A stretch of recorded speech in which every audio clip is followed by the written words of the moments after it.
بہت ہی اہم ایشو ہے اور یقیناً پاکستان سے جو بھی محبت کرتا ہے، لو کرتا ہے، پاکستان کے لیے اپنی جان دینے کو تیار ہے، وہ پاکستان کے کسی بھی اہم ایشوز کے اوپر کمپرومائز کرنے کو تیار نہیں ہے۔ ناظرین،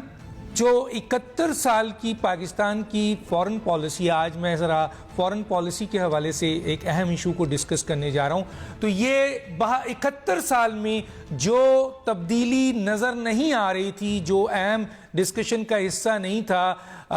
وہ چیزیں اس 2 سالہ دور میں سامنے آ رہی ہیں۔ مثلاً یہ ہے کہ پاکستان اس وقت مکمل طور پر، یہ جو بات میں کہہ رہا ہوں یہ میں نہیں کہہ رہا، پاکستان کے اکنامک کنسلٹنٹ جو ہیں، جو بڑے بڑے کنسلٹنٹ جو یہاں پر بیٹھے ہیں، وہ کہتے ہیں کہ پاکستان کی اس وقت معیشت ٹوٹلی، پاکستان کی معیشت کنٹرول میں چلی گئی ہے، اے ڈی بی کے، آئی ایم ایف کے اور ورلڈ بینک کے، یہ ان کے ٹوٹل کنٹرول میں ہے۔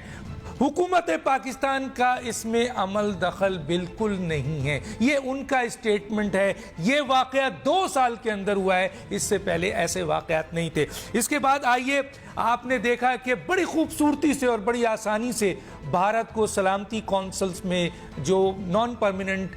رکن ہے، اس کا ووٹ پاکستان نے دے دیا، جو آج تک پاکستان نے نہیں دیا تھا۔ اس سے آگے آئیے، سی پیک، جس کے بارے میں یہ کہا جا رہا تھا کہ یہ پاکستان کی ترقی کا ایندھن ہے اور 9 کمرشل زون پاکستان کو اس جگہ پر لے جائیں گے جو پاکستان کو تمام لیول پر، کیونکہ پاکستان کی اسٹریٹجک پوزیشن بہت ہی اچھی ہے، تو یہ 9 کمرشل زون پاکستان کی تقدیر بدل دے گا۔ اور 2016 میں جو تیزی سے کام شروع ہوا تھا، آج 2020 میں یہ کام بہت سست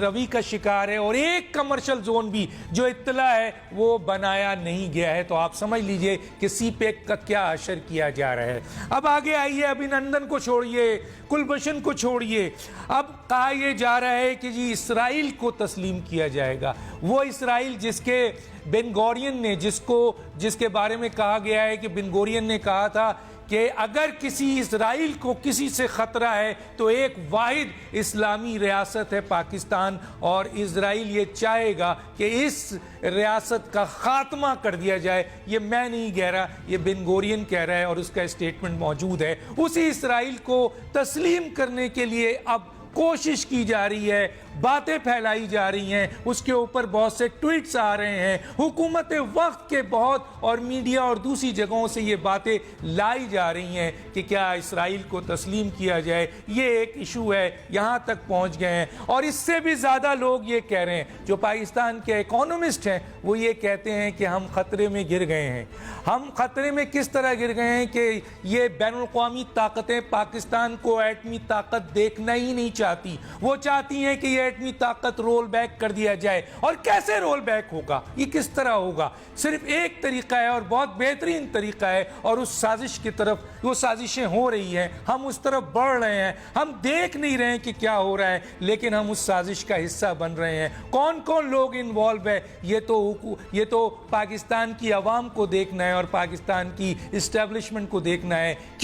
کیونکہ ہم اس دن رول بیک کر لیں گے جس دن پاکستان کا external debt G D P جو ہے وہ حد سے زیادہ تجاوز کر جائے گا۔ آج پاکستان کا external debt G D P ratio 98% ہے، ایکسٹرنل ڈیٹ $118 بلین ہے۔ 13 ٹریلین سے زیادہ موجودہ حکومت قرض لے چکی ہے 2 سال کے اندر، اور مزید ابھی جو 6 مہینہ گزرا ہے اس میں مزید انہوں نے قرض لے لیا ہے۔ یہ قرض بتا رہا ہے کہ ہم اس سازش کا حصہ ہیں، کیونکہ ایک وقت پہ جا کر وہ یہ کہیں گے کہ یہ پیسہ واپس کرو، نہیں تو آپ بینک کرپٹ ہو، اور بینک کرپسی کے بعد آپ سے صرف ایک بات کی جائے گی، اور یہ میں نہیں کہہ رہا، یہ واشنگٹن پوسٹ میں